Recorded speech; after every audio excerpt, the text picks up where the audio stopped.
This episode of Turning Final is dedicated to Herbert Kelleher, founder of Southwest Airlines.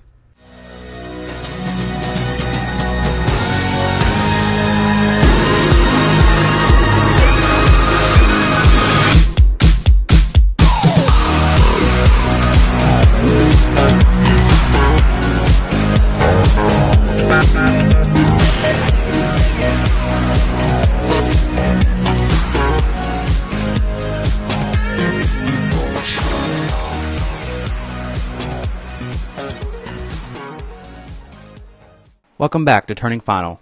This week, we're going to talk about an e-cigarette that caused a fire on an American Airlines flight, as well as a stunning increase in airline crashes and deaths in 2018. And finally, we're going to remember the life of Herbert Kelleher, the founder of Southwest Airlines, and the legacy he's left on the aviation industry. Alright, so this first story comes to us from FlightGlobal.com, where the U.S. government shutdown is casting a doubt on Delta's A220 launch plan. So if y'all remember, Delta just recently acquired about 75 A220s, and they're trying to launch them this January from I think it's Newark LaGuardia Airport, and they plan to do service to Boston and Dallas-Fort Worth. But unfortunately, now that the government shutdown is in its third week, the FAA is not able to add the A220 onto Delta's operating certificate. So it's been pushing back the scheduled release or the scheduled debut of the A220 for the U.S. airline. And given all this, Delta's put out a statement saying that they don't believe this will affect their schedules. And they say that Delta continues to monitor the situation and will work with the FAA to ensure that the A220 is fully certified when it enters our fleet. And no customer disruption or impact to schedules are expected. So this isn't the first time that Delta's had problems with the A220. If you'll recall, they were recently in a trade dispute with Boeing, or I guess Bombardier was, in where Boeing was claiming that Bombardier was receiving unfair government subsidies in order to sell the planes, and basically they were selling them to Delta, and Boeing was claiming that they were hurting the sales of the 737, NG, and MAX family aircraft. And Bombardier actually ended up winning this trade dispute, and so after that, Airbus acquired them, or acquired the C-Series unit, called it the A220, and Delta's the first expected operator of the A220 now. So, with this new operation of the A220, what do you foresee the outlook to be in regards to like equipment used by these airlines now? Because now this A220 is probably going to take the place of some aircraft, just because it's newer and it's probably more fuel efficient and whatnot. So, what do you foresee happening to the equipment used by these different airlines now that this is going to be entering the industry? Basically, what I predict is going to happen is the A220 is largely going to replace airplanes like the E145 and maybe some of the older 175s, the older generation. It's really not necessarily in a market to compete with the 737, in my opinion, even though it does have comparable range. The 737 just holds a considerable more amount of people. I believe that it's going to enter the lower capacity market right alongside like the new Embraer 175 E2, and like I said, start to replace some of those older E145s, 135s, and some of the older 175s and 195s. I mean, do you think it also could maybe replace like some MD-80s, in Delta's fleet? Because, they operate a boatload of those. So, this could potentially replace some of those, I think, as well. Yeah, Delta is still one of the biggest operators of the MD-80 and MD-90. So it hasn't been necessarily announced as to when Delta's going to get rid of these planes. But I think the acquisition of these A220s and the delivery dates as they're scheduled along for the years, we'll start to see some of those older fleets like the Mad Dogs, the MD-90s, the MD-88s get replaced by these new A220s. Yeah, I think it's just kind of foreshadowing, too. I mean, they ordered a lot of these, relative. So, they've got to have some sort of plan, and they might not have announced it yet. But the MD-80 series and MD-90s are relatively old now compared to these newer aircraft that are coming out. So, it's kind of only natural that their time is up. So I predict now with no other information just than what I've seen in the industry.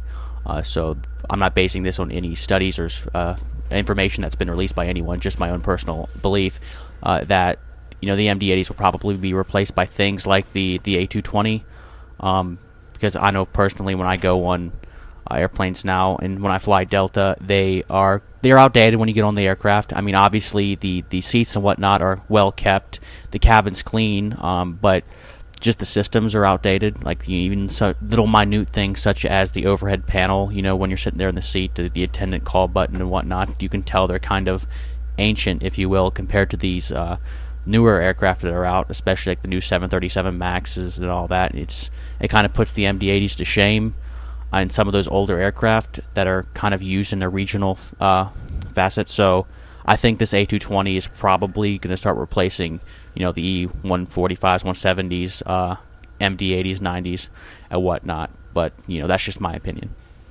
Yeah, I think I largely agree with you. We're going to start. I think it's safe to say that we're going to start to see some of these A220s, and if another airline buys them too, I think it's largely going to replace, like maybe American might consider getting a lot of these since they also have a lot of aging MD-80s, 88s, and 90s. So I think it's largely safe to say that the A220s, you're going to start to see it replace some of these older Mad Dog fleets.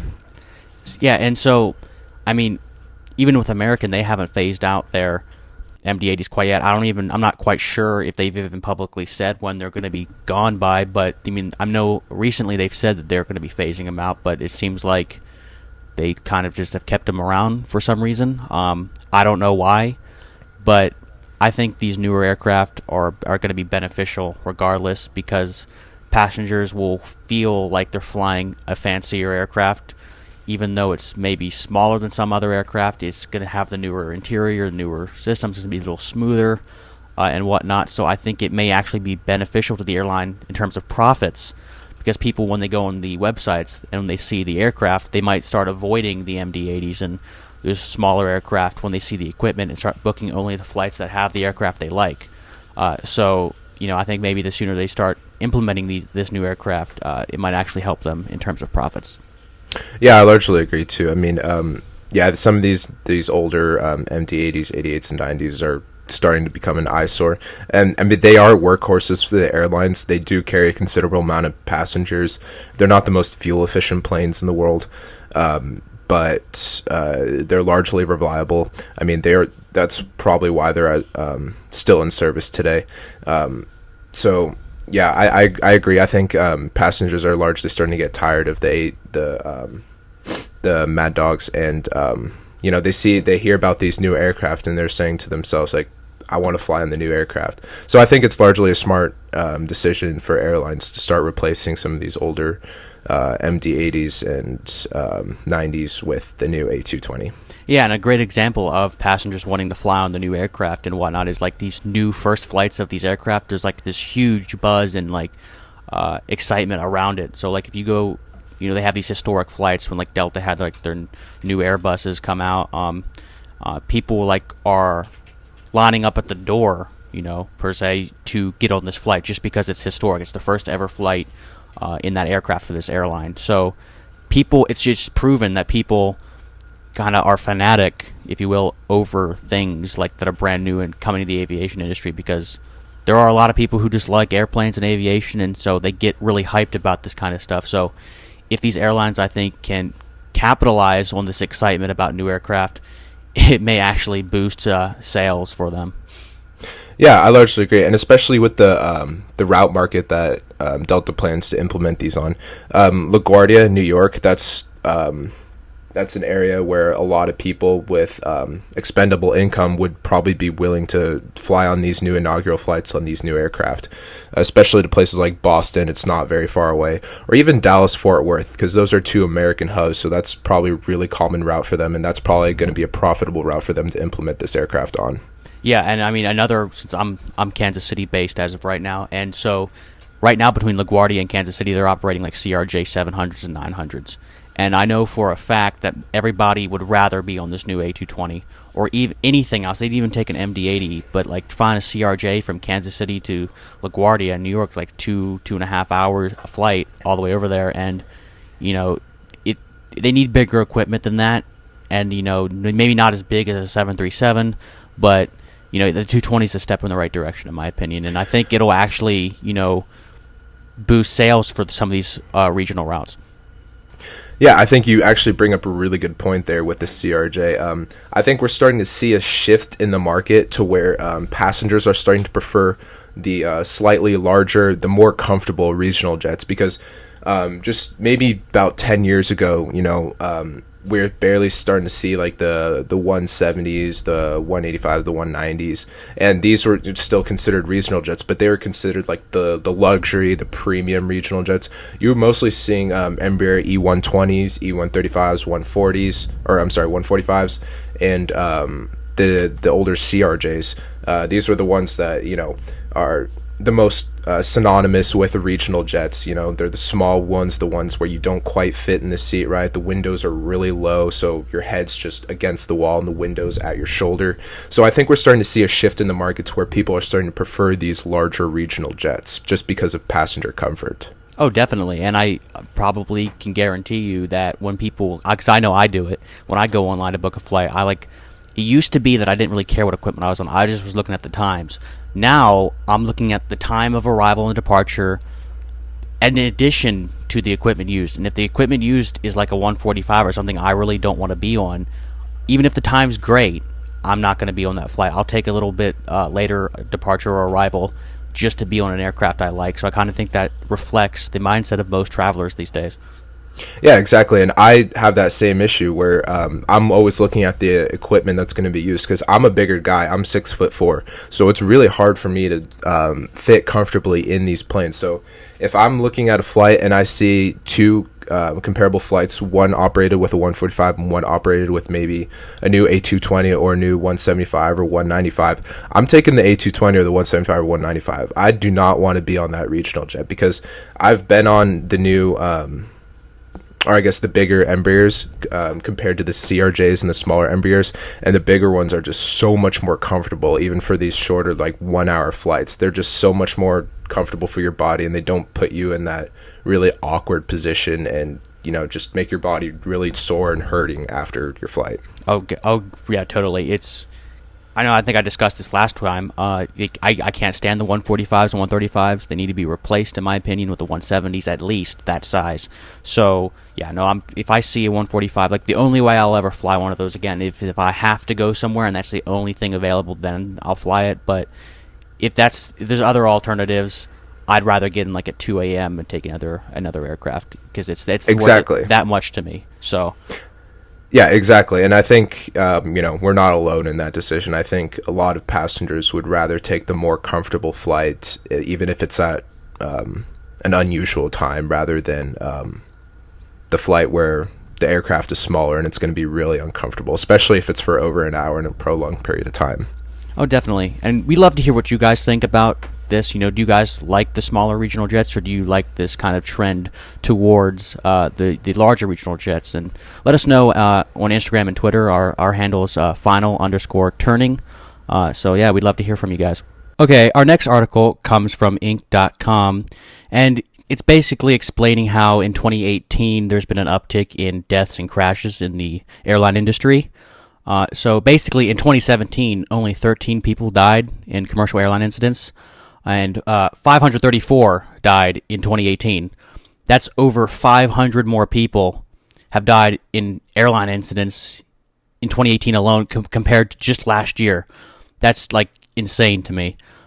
So there was 48 accidents in 17, but this past year in 2018, there was a total of 160. And just an important note here is this is only examining accidents related to passenger aircraft commonly used, not military flights, training flights, private flights, or cargo operations, or helicopters. So basically your commercial jets for the most part these stats relate to. And just a few of these accidents that contributed to these numbers were back on February 11th. 71 people died when a Saratov Airlines flight crashed in Russia. And then this past April 16th, a woman died when the Southwest Airlines flight from New York to Dallas when the fuselage was damaged and the woman was partially pulled out of the window. And that was a big one. I'm sure everyone has heard of. So that was another fatality. On May 18th, 112 people boarding a 737 died when the Global Air Cubana aircraft crashed shortly after takeoff from Havana, Cuba. On August 4th, 20 people died when a 1939 Junkers aircraft flown by Swiss Jew Air crashed into the side of a mountain. And then, famously referenced last week by Matt, the Lion Air Boeing 737 MAX that crashed shortly after takeoff. So that was another one that contributed to it. So of the 160 commercial airline accidents recorded in 2018, no one died in 147 of them. So even though there was only a few accidents, it killed quite a few, but it's not that likely to happen, is what they're trying to say here. So basically, you're more likely to die in a road traffic accident than you are in a commercial airline accident still, even with these uptick in numbers, because about 1.25 million people die every year in road traffic deaths. And, even though that's a thing, my take on this is that, going from 13 people dying in 2017 to 534 in a year is kind of astronomical, in my opinion. Maybe if it went from 13 to 30, 40, 50, even to 100. But 534, that's just kind of outrageous to me, and it's showing something's wrong in the aviation industry.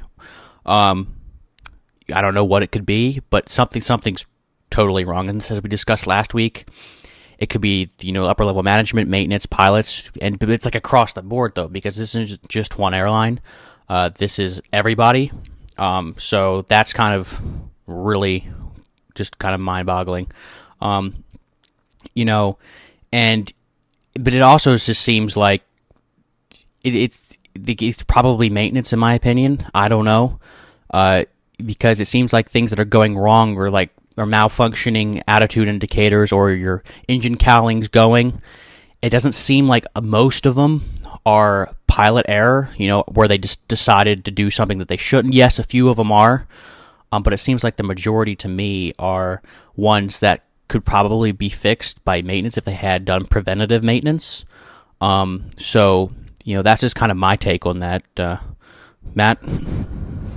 Yeah, basically, I have to largely agree. And, just looking at these statistics, there's the flight from Russia, the 737 that killed 71 people. And then the next biggest one is the Southwest one in America.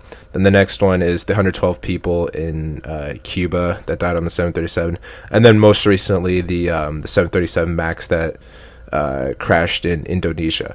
And these are airlines that are all over the world, so you kind of have to make a generalization as to if there's only one thing causing this, or if it just happens to be a coincidence with a bunch of different things that went wrong during the same relative time period. But there is one thing that all of these have in common, and that they're relatively small or low-cost carriers. These are not big national airlines.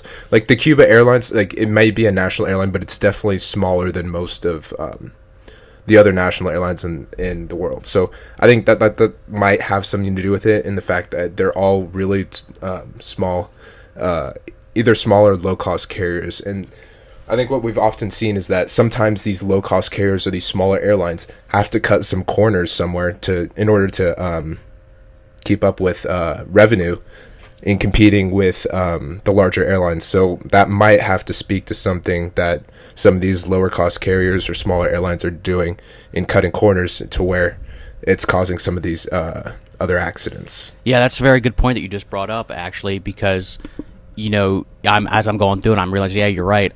Most of these are low cost carriers. Probably one of the bigger names that most of you would be familiar with is Southwest. They're still a low cost carrier, and they've had quite a few issues. We discussed it last week but this week. But I think with low-cost carriers overall that you kind of brought up, Matt, is that, to be low-cost, they have to cut corners somewhere, whether that be the turn time when they get in. They got to basically just rush really fast to get that plane out, because they need to try to get in as many flights as possible to make up the lost revenue compared to a larger airlines such as Delta, United, American, or whatnot. So if it's whether it's turn time or it could be the maintenance. That could be a huge thing, and you'd hate to say that it's these guys doing the maintenance department that are to blame, but when things are like your instruments aren't reading right, I mean, that could be done by preventative maintenance, or your engine cowling blows. I mean, and it's happened a few times with the low-cost carriers. Recently Frontier happened again. The engine cowling kind of blew, and they're also a low-cost carrier. So I think it might be saying something that these kind of incidents aren't happening as much to the larger airlines when they are happening to these low-cost carriers. Yeah, and as I said, there's no way I can necessarily prove this. This is just based off of what I'm seeing with all of these accidents, and that I think it's safe to say though that there's something that these low cost carriers and smaller airlines are doing where it's creating a little bit more of a risk than flying on a large national airline like United, Delta, or American, or some of the other ones like Emirates or British Airways. Like these smaller ones, like you said, they have to cut corners somewhere. And so, whether it's with the maintenance department with Lion Air, where they still sent the flight out even though it was it had a bad angle of attack sensor, or maybe it was just something to do with upper management, where they still sent these pilots out even though they might not be familiar with the type of terrain they're flying in or the type of weather. Whatever the case may be, these low-cost carriers are doing something to where they're putting they're creating more of a risk for these airplanes to crash. And as of right now, I can't speak to as what that is, but I think it's definitely out there. We just need to figure out what it is. Yeah, so to me, it boils down to two things, and it could be either one or a combination, or just both. It could either be one, it's a problem with their management style, their policies in the training department, which comes from upper level management, hiring the wrong people who aren't as experienced or not training them properly. Or two, it's they need to overhaul their maintenance department because there's issues in them all. They're not hiring the right people, or their people in the maintenance department aren't trained well enough, or the people in the maintenance department just don't have enough time. So to me, it's either a management thing or a maintenance thing that's going on here, and I don't really know which one it would be. If I had to take a guess, I'd probably say it's a mixture of both, but that's just my opinion on it. All right, so our next segment is going to be the Screw Up of the Week. And this week's Screw Up of the Week is from Business Insider, where an e-cigarette on board an American Airlines flight that just landed in Chicago had caught fire. Now, before I get into this, I just want to say, e-cigarettes, they're a great alternative to regular cigarettes.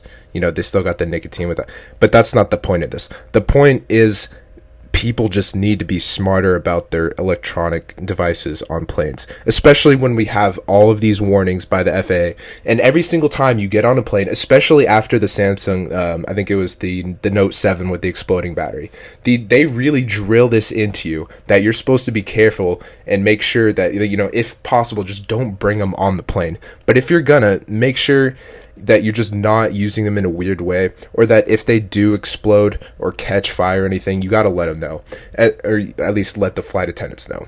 And luckily, in this situation with this American Airlines flight that was landing in Chicago last Friday, the flight attendants were able to quickly extinguish the blaze, and the aircraft taxied to the gate. No injuries or damage was reported. Maybe that maybe the person lost the e-cigarette, which honestly I don't care about, but no, like I said, no injuries, no fatalities or anything like that are reported. No damage to the aircraft. Yeah, I find this interesting because you literally see it plastered everywhere. No smoking, no this, no bringing this, and it's kind of amazing that people still do it. It's like, why? I mean, don't you know that can? You've heard all the, air crash investigations where there's a fire in the cargo hold and it literally brings the entire plane down. So, a small little fire, even in the lavatory, because of your cigarette, the entire plane can crash, and you won't just kill yourself. You're going to kill the entire crew and every single passenger on board, most likely. The survival rate of airline crashes isn't very high. Yeah, and that's what I don't get is like there's already the FAA or I guess TSA already does not allow you to bring these devices in your checked luggage. So like they're not going to let it onto the plane if you have it in your checked luggage and it's going under the plane. They'll take it out and they'll make sure that it doesn't get on the plane that way. But the reason why I don't get why they still let people carry it on the plane is that, you know, these instances do happen, and this isn't even the first time with an American Airlines flight last year that it happened. Another instance happened. I think it was let's see, it was back in back in a recent couple months ago when American Airlines flight was going from Los Angeles to New York and had to land in Phoenix after another one of these e-cigarettes exploded, basically, and a sudden burst of smoke went up in the cockpit. And then this even happens overseas too, like in Europe where smoking is incredibly popular. So I imagine that they would also have a lot of issues with e-cigarettes and people just bringing cigarettes on the plane in general. But a Pegasus Airlines flight that was en route to Paris was forced to land in Croatia following another e-cigarette fire that happened while the plane was in midair. So what I don't get is what I do get, I'm sorry, is that, you know, they're not allowed on the underside of the plane. But given that logic, because they don't allow it because it might start a fire, why allow it on board with the person on the plane if it's the same likelihood to start a fire? Like, yeah, they can put it out, but just I don't understand why they decide to take that risk. It beats me. No, it's kind of stupid in my opinion, and I think that policy needs to be changed. Especially, like you said, doesn't make sense. Okay. And actually, in my opinion, a fire in the cabin's worse than the cargo hold, because at least if it's in the cargo hold, it's not going to directly affect the people right away. At least you have a little bit of time to kind of land and make the emergency descent and whatnot. But if there's a fire in the cabin, you're dealing with the smoke like directly, immediately, as well as the fire. It's kind of dumb. But like also like as you mentioned that, you know, TSA will take it out of your bag if you decide to check it. So they have the technology to detect that stuff in your bag. So why can't they just say it's not allowed? And if we find it in your bag as a carry-on, sorry, you were going to throw it away, or you're going to have to mail it back home, or you're going to have to give it to somebody to take back home because you're not bringing it, or just go buy a new one at your destination, but you're not taking it on this plane because your one agenda is not worth risking the lives of 170 plus people on this plane. Yeah, exactly. And you know, with the whole the whole Samsung, I think it was the Galaxy 7, I might have to be corrected, but with the whole exploding battery issue, they made sure, like, they barred those phones from entering planes. Like, you could not take one of those phones on a plane and have the plane take off, because otherwise, you know, it was just the FAA realized it's too big of a risk, because you should not be taking any steps into like allowing something like this to happen. So I don't understand why they don't apply that same logic to e-cigarettes if they're also susceptible to exploding while the flight is in midair, because that's incredibly dangerous, especially since the cabin is pressurized. So it's got air in there, so it could easily spread, and that's probably like one of the worst things that could happen to a plane mid-flight is a mid-flight fire. Oh yeah, as I mentioned earlier, like it's even worse to happen in the cabin, especially with the pressurization, because yeah, it can literally be a little spark, and the next thing you know, the entire cabin's up in flames. So like you don't even have time to make an emergency descent, as I said earlier. It's like, no, you got to get that extinguished now, or risk the entire thing going up. And you know, as you said, like I don't even know why it's even an option to people to bring it on. Like those phones, is like if you had one, I'm sorry, you're SOL at this point. You're gonna have to, you know, just go without your phone if you really want to fly. I mean, because you know your phone's worth max $1,000 or so, but it's you know how much an aircraft and plus 170 plus people's lives are worth? It's way much more than that. And so it's like it's not worth, you know, one person having the gratification of bringing their Samsung on the plane or their e-cigarette. It just doesn't make sense to me. It's kind of comical, and it's just not cool. Yeah, and also I really don't understand like how you could make an argument like for bringing these e-cigarettes on, because like someone might say like, oh, the airlines should not be allowed to like put people into withdrawal if they're addicted to smoking or nicotine or whatever. But you got to realize like there's actual solutions that work besides e-cigarettes. Like there's patches, there's gum that exists. Like just at least encourage that, and please just ban e-cigarettes, because it's not worth taking that risk just to feed someone's addiction and not have them go through withdrawal. It's not required to go. You're not required to go anywhere via air. You can drive, and you can take a boat. And if you can't go over, or take the Greyhound, exactly, take a bus, take a train, take the Amtrak. Even if you have to go overseas, sorry, you can't go overseas by a plane. Like always, if you have family over there, Skype in. I'm sorry, until you can control whatever you need to control to be able to fly. But just bring a pack of nicotine gum or patches. It's like, airfare. Air travel is. I don't think it's a right. I think it's a privilege. It's definitely not right. It's not. Yeah, so it's like, I'm sorry, if you can afford it, you can fly, but you also got to follow the rules. And if you can't follow the rules, sorry, you'll have to take another method of transportation. And I just think that's how it should be, because endangering the lives of so many people because you have to feed an addiction is kind of ridiculous, in my opinion.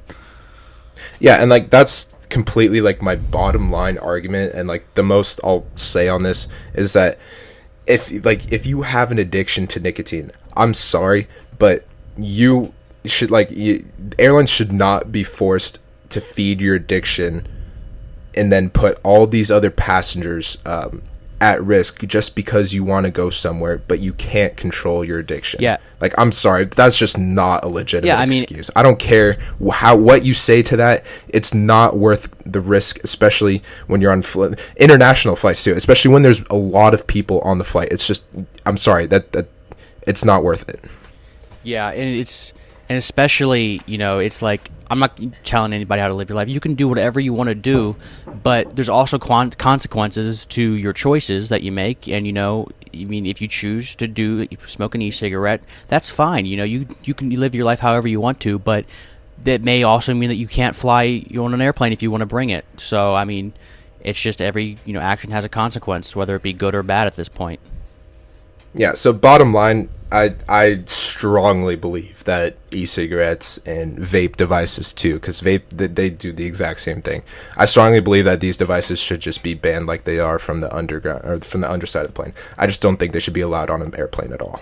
Yeah, no, I think they shouldn't, but we'll see what TSA has in store for us here in 2019 in regards to that, because I think it really needs to stop.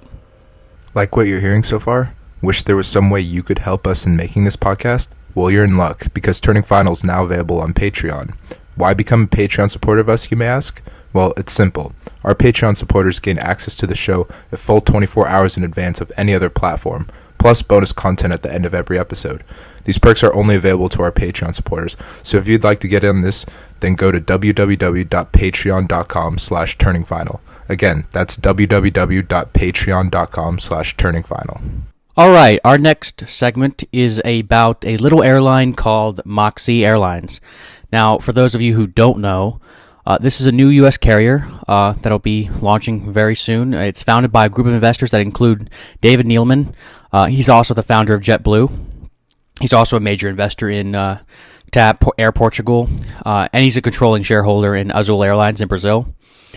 So, it's going to be something like a JetBlue or whatnot, because it's, basically the founder of JetBlue. So basically, recently, Moxie Airline has firmed up its commitment to 60 Airbus A220s. And, we were talking about earlier Delta ordering some, but they were being put on hold and whatnot. But this A220 is in the news a lot recently, because it's just brand new and a lot of airlines are going for it because they think it can help them economically and to gain profits quickly. Here's a quote from David. He said, after years of U.S. airline consolidation, the conditions are improving for a new generation of U.S. airline to emerge, focused on passenger service and satisfaction. So the big takeaway from this quote is that this airline is not going to be focused solely on just revenues. Obviously, they need it to exist, but they're going to be more of a passenger service and satisfaction kind of airline. So that's kind of a good thing to hear, and I'm kind of excited about it to see what they're going to be all about in terms of that. He also said that the A220 will enable us to serve thinner routes in comfort without compromising cost, especially on longer range missions. With the delivery starting in 2021, we will have ample time to assemble a world-class management team and another winning business model. So the big takeaway here is, we were talking about this earlier, it's going to serve thinner routes and comfort. So we were literally just talking about the first segment today was about, those regional routes. Then the aircraft that are serving them now are just simply too small or uncomfortable. And so this A220, their plan here at Moxie is to do what we were wanting, is to have these shorter routes or these regional routes with larger aircraft and in comfort, but also have the ability to go on longer range missions, which people won't mind in things like the A220 because it's kind of spacious compared to an E145 or whatnot. So all the things that we were saying we would like, he has said that they plan on doing. Now, it hasn't happened yet because these aircraft won't even be delivered until 2021. So, they're saying all these great things, which is a really good thing right now, but we have to see and wait and see if it actually, comes through. It's an interesting tidbit about these planes. They're going to be manufactured at the final assembly line in Mobile, Alabama. So, even though Airbus is European, it's going to have a little bit of a American flavor. The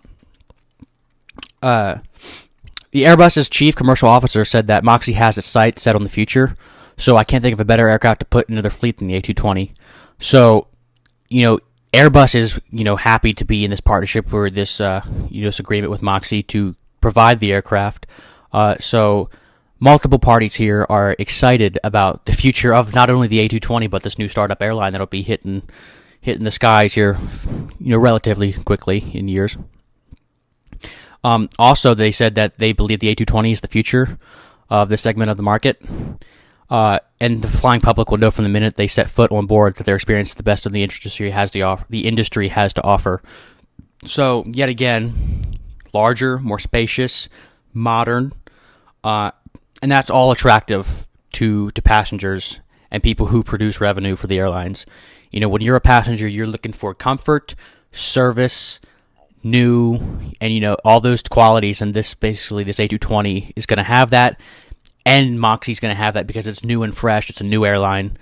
And also Neilman revealed that because the Moxie name belongs to a hotel chain owned by Marriott, they got a bit upset with them. And that's just kind of a fun tidbit. So, they went through some struggle to get the name, so obviously it means a lot to them. But my big takeaway from all this is that I can't say for sure because I haven't seen their business model or anything like that. But it kind of sounds like a Virgin Atlantic or just a that kind of airline. It's not seeming like a Frontier to me. It's kind of seeming more, or a Southwest. It's kind of, when I think of Moxie right now, just with the little information I've gathered, it's kind of seeming like it's going to be a JetBlue or Virgin Atlantic kind of airline. Just based on what I know about those airlines and what these guys are kind of touting about themselves before they've even really launched. And so, you can bet I'll be one of the first people to be flying on them once they actually take to the skies. Yeah, so basically, I have two main things about this. First, I want to say that, it's great that they're making all these promises. I'm really excited to see what Moxie has to offer for us in the future. Because like you pointed out, Jay, this is all the stuff we're hitting on in the first segment, is that we want to be able to travel in comfort for some of these shorter flights and not have to be crammed into these really small seats where they're just not designed for how big the average person is today. And so I'm really excited to see where David Neilman takes this airline and how he launches it, and if it all lives up to all the hype. But that's my thing, is that I'm not gonna be completely 100% on board with this until it proves itself. Until 2021 or whenever they're gonna launch, I need to see proof that this is actually where they're going and they're fulfilling all of these promises that they're making today. And so that's my first biggest thing. My second one is that I really agree that the A220 is a part of the future, and I think it is going to be a large part of replacing some of these smaller, some of these older regional jets.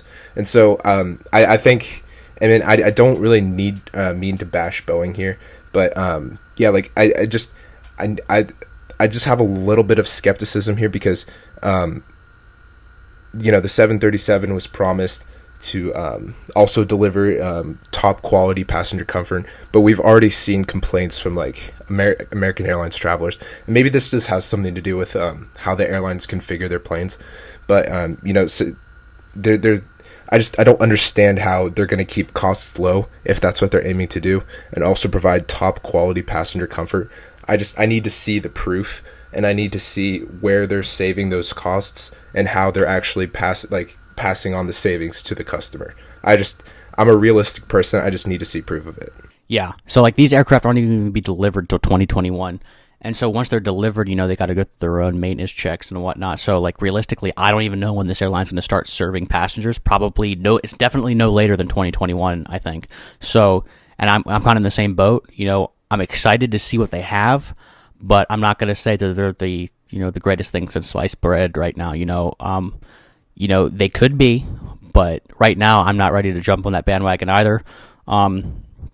But what they're saying and what they're doing so far is aligning. They're saying that they want to provide more comfortable routes with more comfortable aircraft, and they've backed that up by ordering these 220s. So they've kind of already backed up some of the things they said. But the actual customer service and whatnot really can't be proven until they launched, and they're actually providing the customer service to their passengers and revenue producing customers. So I remember the days when there used to be like Midwest Airlines, Northwest, all these other airlines, and so I think it's actually a good thing that this thing's coming up into the market, because right now you've got 3 big airlines, and then you've got the low cost carriers. And so it's really kind of shot prices up that after all these mergers have happened, and I think it's good to add another airline into the mix to kind of force these other airlines to maybe make things a little bit cheaper to be more competitive, because the more people there are in the market, the more competitive the market is, rather than having like an oligopoly, where there's only a few people who control the entire market, and basically whatever price they set goes, and if you don't like it, sorry, you're not going to fly. Yeah, I largely agree. I think so it's going to be good for this airline to come up, and I hope they do well. I really do. But yeah, I think it's going to be good for these airlines to make like you said, the legacy airlines, the big 3, and then also some of these more established, smaller, low cost carriers to try to be more competitive. And adding another airline always helps. It's always a win for the passengers, because then they're going to be battling more people for lower costs and more passengers who buy tickets on their flights. Last thing I want to say on this is that it has to go back to what we were saying in the first segment. Like this is a whole new world that this airline is creating, is passenger comfort for these regional routes. And now that's like a perfect world that I want, but also like my end goal for this airline, and I don't know if they plan on doing this, or even if they have this in the back of their mind or not, but the perfect world for me would be combining comfort with these long haul routes as well as these short regional ones. So if this airline plans on doing that, I think that's great. But I think the end game here is what we're starting to see, the passenger comfort in the regional airlines. I think the market is starting to shift towards more passenger comfort. So hopefully we'll see some of these airlines who already maybe have these longer haul routes. So maybe we'll start to see them shift towards more passenger comfort in their short regional routes as well. And I really hope we do see that in the future. Yeah, and like the big thing I'm also seeing here is, what kind of threat is this posing to the airlines right now? So what changes are these airlines that are already in existence going to do before these 220s hit in 2021 to make sure that they're still competitive, or they still have an advantage over this upstart by then? Because they don't want to lose ground either. So even though this thing isn't going to be coming to the market here for another few years, we could see some changes in the industry as of right now. But yeah, I think it all boils down to, I want this airline to be successful, and if they can, do what they say they're going to do, provide great customer service, comfortable routes for either short regional routes or longer routes, then they'll be just golden, and I think it'll really be a plus to the airline world. All right, so our next segment comes to us from flyingmagazine.com, where the airline California Pacific Airlines is making headlines due to the pilot shortage. CPA has had to suspend all commercial flights to the West Coast. And for those of you that don't know, this is it's not necessarily a relatively new airline. They've been founded since 2009, but I think they just started operations recently. They're an airline that's based out of Carlsbad, and they do flights to places like San Jose, Las Vegas, Reno, and I think Phoenix as well.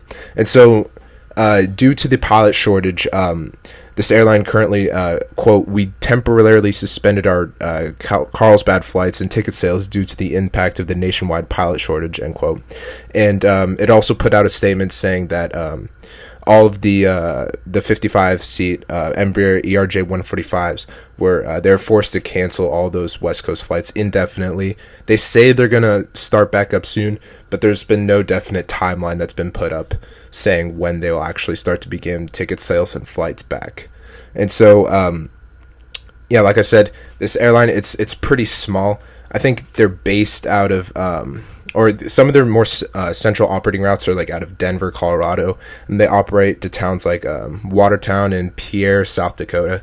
So they're not really that known of an airline, but it's sort of like Surf Air in the fact that if you don't want to travel on a bigger airline and you maybe want to have the smaller airplanes and not have to deal with the hassle of going to the bigger airlines, this might be an airline that you decide to take.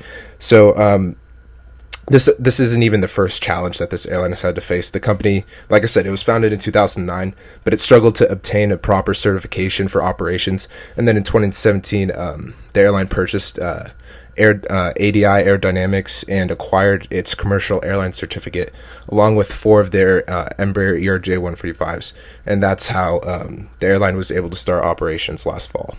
Yeah, so I'm just going to give a little background, I guess, a little more information to people.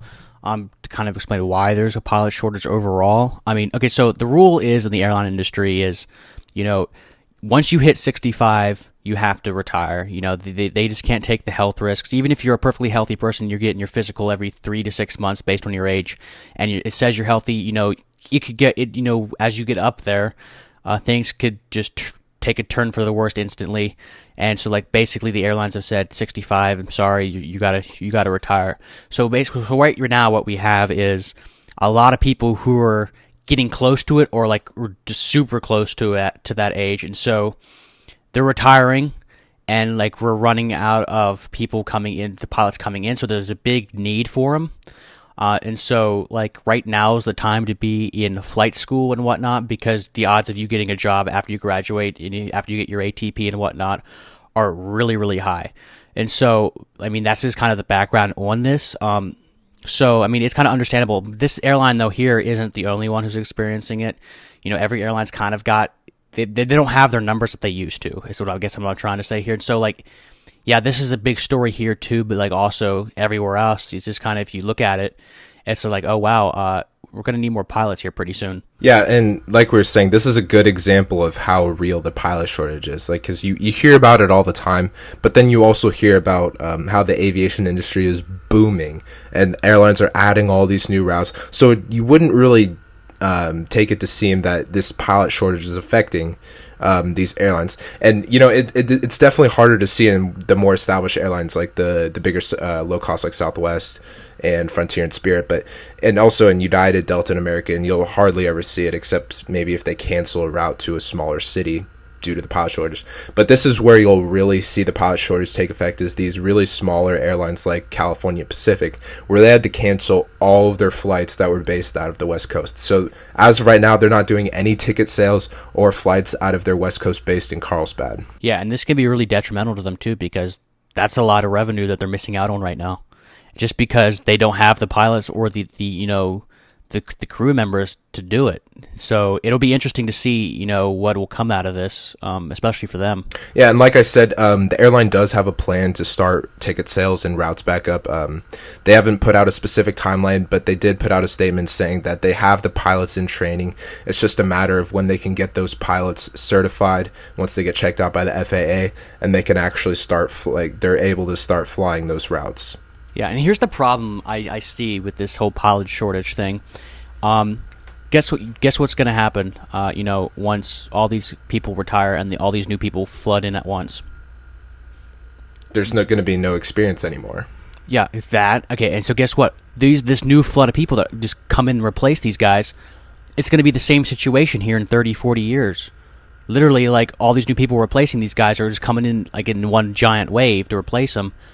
It's like we need to get it to a system where they trickle in, that way, when people retire, there's still people around. But like when the pilot shortages happen, like right now, okay, we're going to be replacing them from graduates from these flight schools and whatnot. But eventually, everybody entering the job market right now is going to be of that age where they have to retire, and we're going to have the same issue years from now. So I think it kind of needs to be corrected, and I don't know how you do that, because trying to say, no, you can't come into this industry right now, we need to wait a little bit, that's not going to work. So I don't really know how you fix it. Yeah, I think we've had these dips in the industry, like these hills and declines in the industry in the past, where there's been a surge of pilots, industry does really good, and then it dips and it tanks, and there's all of a sudden a pilot shortage. But I think this is probably within our lifetimes, and within the past couple decades, this has been the most profound pilot shortage we've had. So I really don't think the industry knows how to deal with this big of a pilot shortage yet, because like you said, if we try, maybe we should try to regulate how many pilots come into the industry every year, so that we, like you said, we don't have this issue like 50 to 60 years down the road from now, where all these pilots are going to be retiring, and look, we don't have any more pilots to bring in. But yeah, that's a very interesting point you bring up, because I don't see how the airline industry is going to respond, or the aviation industry as a whole is going to respond to this, because we really haven't seen this before, I don't think. And I don't know how it's going to react, and it's going to be interesting to see, and we'll definitely have to follow up on this story as time progresses. Yeah, definitely. I mean the only thing I could offer right now is to bring in a surplus of pilots, because I don't think limiting the pilots is really great, because there's entire universities that are dedicated to flight training degrees and that. So like shutting down that for a bit of time would be detrimental to those facilities and universities. So that's not really good, because we don't want to limit people from getting degrees in what they love to do. So maybe it's we hire a little bit more than we need, and we find a way to utilize them. Maybe that means our pilots don't have to fly as many hours as they used to, because we have more than we need, so everybody just flies a little bit less. I don't know, but we need to find a way to be able to keep those flight schools alive, and the people who want to be a pilot can still have the dream of being a pilot and still can become a pilot. We just need to figure out a way to keep it from becoming a situation where once everybody becomes of that age that they need to retire, we're not at another shortage again. Alrighty, and our final segment is about a person who meant a lot to the aviation industry, Herbert D. Kelleher. He passed away this week at the age of 87. It's a sad time to mourn his passing, but we also kind of just want to remember his life and all the positive things he did for the airline industry and aviation industry as a whole, and kind of look at the impact he's made, and it's going to continue to make even though he's no longer with us. So all the Southwest Airlines executive staff listed him as a pioneer, a maverick, and an innovator with a strategy revolutionizing commercial aviation and democratizing the skies. They also went on to say that his passion, zest for life, and insatiable investment in relationships made lasting and immeasurable impressions on all who knew him, and will forever be the bedrock and esprit de corps of Southwest Airlines. So a little bit of background on him. He moved to Texas in his early life with his family, with plans to start a law firm, a business, one of the two. And he did start a business eventually one day. One of his law clients, Roland King, he created the Southwest concept with him on a cocktail napkin in a restaurant, of all places, in San Antonio. So kind of speaks to how they're based in Dallas when it's like their main hub now. So kind of started in Texas and still in Texas. So by 1971, the airline concept was formed, and they began a battle that lasted 4 years, taking on legal challenges from competitors who tried to keep them down because nobody really wanted a new upstart at this time. They just saw him as a major threat, which must have meant, that he had something really good, and they knew it. They faced such battles from the likes of Braniff in January 1973, where Southwest had to cut fares to a baseline $13 on every flight. Now we know with inflation and whatnot that $13 is worth a little bit more now, but it's still very, very cheap. So they had to do what they had to do to survive.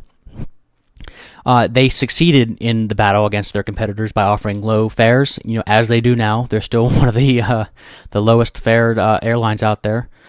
They removed unnecessary services as well as avoiding the hub and spoke, quote unquote, scheduling system. Where if you're in Kansas City, you got to fly to Chicago, O'Hare to get anywhere. That kind of hub and spoke system. They kind of revolutionized that, and they kind of use secondary airports. They made that their one of their tokens. So basically, they don't go to Chicago O'Hare. They went to Midway.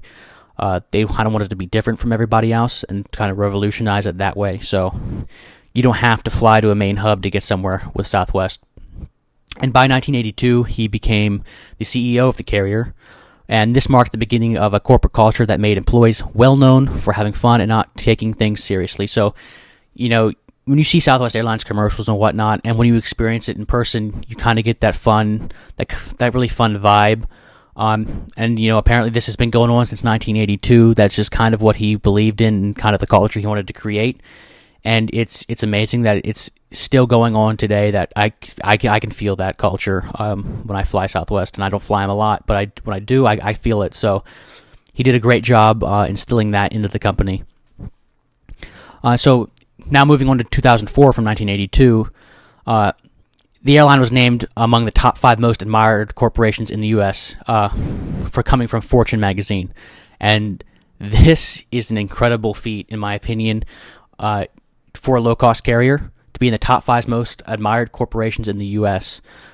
So that corporation, that doesn't just mean airlines. So he literally took a low-cost carrier, and he could, out of every single company that could in the U.S., not including airlines, he made it in there. So there's not room enough for all the airlines and other companies. So he did a really good job, making Southwest what it was and is. And then later in that same year, he was inducted into the Junior Achievements U.S. Business Hall of Fame. And then also later that year, Gary Kelly replaced Kelleher as the new CEO. He was jumped from a controller in 1986 to CFO in 1989. And in 2001, he was the VP of Finance, so he eventually went up to the CEO or replaced Kelleher. And a sad time for Southwest came in 2007, as Kelleher announced that he would step down from the role of chairman and resign from the board in May 2008. So that was kind of a sad time. But even though he was kind of off the board and gone, he was still like their leader and role model. People followed his vision and continued with it even after he departed. Just kind of a testament to his character from multiple different people. Michael O'Leary, the CEO of Ryanair, labeled him the Thomas Edison of low-fare air travel, the one who revolutionized the industry. So he revolutionized the industry not only in the U.S. with people like Frontier and all these other people, but even other low-cost carriers and in Europe and everywhere else in the world look up to him. He was that much of an innovator. So he really did great things in regards to the aviation world. Even Sir Richard Branson of Virgin stated that he was definitely the pioneer as far as low cost travel is concerned. So all these different people just admired what he did and what he continued to do even after he departed the airline. Kind of paved the way for all these other ones. Even Doug Parker, the chairman and CEO of American Airlines, said when he passed that they lost an industry icon and a legend that brought the freedom of travel to hundreds of millions of people. And, American's not the only one. All the airlines in the U.S. have said on social media and public statements that he was truly iconic, and that everybody, he will be missed, because it's not, at the end of the day, it's not just about, I have to beat your airline down because you're a competitor. No, it's aviation is a community, and sometimes it's more about, getting the edge on your competitors, and he was truly respected by everyone in the field. So that says a lot about the man. So I mean, obviously he'll be forever in the hearts of Southwest, especially with the mentality of growing but not being too serious at the same time. So, they're going to continue to grow even without him there. He'll be there in spirit, but, they're going to take his vision and what he would have wanted forward, and they're looking forward to what the Southwest of the future is. And, as a final note here on him, I'd just like to say that he was kind of a real kind of, obviously other people have said it, but he was a pioneer in the industry. He inspired other low-cost carriers to start up, and without them, who knows what the aviation industry would look like today, or the airline industry. We could not have many of the airlines that exist today without him. Who knows? Without this low-cost concept, the legacy airlines may not have evolved the way they have evolved. So basically, a lot of the good things and what we love about the airline industry today can be attributed to him and what he's done at Southwest to facilitate that. And he just will be he'll be forever missed by many and most in the aviation and airline industry. Yeah, and basically what I want to say on this is that we tend to bash Southwest Airlines a lot on this podcast, but it's not necessarily bashing the people and all the workers of Southwest. They're really good people, and I've flown Southwest myself many times, and I experienced these people truly enjoy their jobs, and it's all because of this mentality and this environment that Herb Kelleher set. He was the pioneer of why Southwest is what they are today, and that they're the friendly, nonchalant airline that just likes to make their people enjoy the flight and have fun. And so, like I said, we bash the airline a lot, but in reality, Southwest Airlines is a very respected airline, largely part of what Herb Kelleher was able to do with it. Yeah, he truly was an innovator, and you can, as you said, you can tell when you walk into the Southwest ticketing area of the airport that they love their job. There's always friendly service, but when we're giving Southwest a hard time, we're giving them a hard time because we want them to succeed, and it's tough love sometimes, but by no means do we not like them and whatnot. Southwest has been a part of my entire life. They've been around ever since I was around, and before that. So, I just want them to do well, and I think that Herb Kelleher, he did great things for him, and yeah, he'll truly be missed. Yeah, and exactly. And just because we do bash him all the time, I'm going to change it up a little bit, and I'm just going to go through a couple things that I just absolutely love about Southwest really quick. Basically, the biggest thing is that I love how they have the spoken hub scheduling system, to where like Jay said, you operate out of these smaller airports and you go more direct to the city that you're actually trying to get to.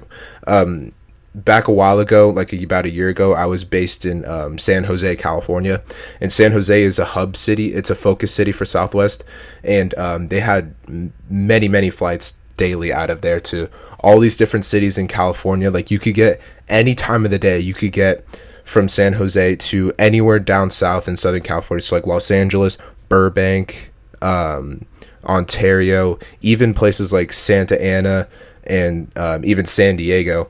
And then also you can get to places very easily from San Jose, Phoenix, out of state of California, Phoenix, Seattle. You could get to their other hubs like Chicago Midway, and I think they even now do across the country service to Tampa Bay and Baltimore, Washington, just from this hub city is San Jose, which is not, this focus city of San Jose that doesn't have any hubs for airlines. It's not big enough to be a hub airport, but that just goes to show how dedicated they are to, making revolutionizing the market to make it their own and to deliver more direct service to their passengers. Yeah, I mean, I have to say the same. Like, being based out of Kansas City right now, I mean, if I want to go to New Orleans, I can go direct to New Orleans from Kansas City on Southwest Airlines right now.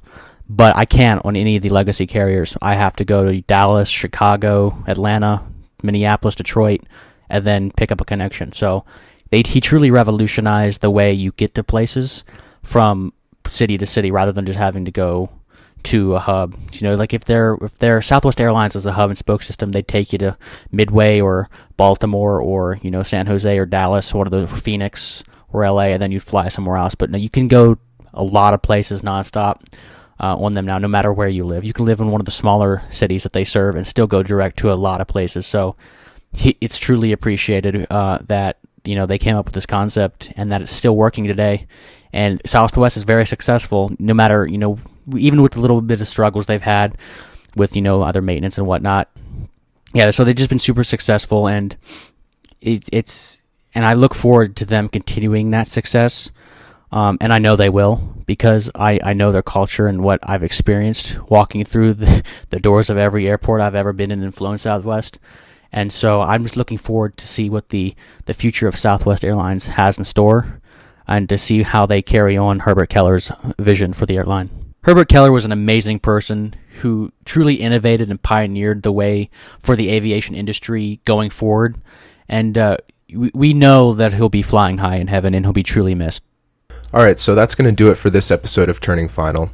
If you enjoyed the content today, please go let us know on our social media. You can find us on Twitter and Instagram at final_turning, or on Facebook and YouTube at Turning Final. You can also become a supporter of this podcast by going to anchor.fm/turningfinal and choosing a monthly contribution plan. This greatly helps us to invest in making this podcast the best it can be, and it's the best way to show us that you enjoy what we do and you'd like to hear more of it in the future. That's anchor.fm/turningfinal. Until next week, this has been Turning Final.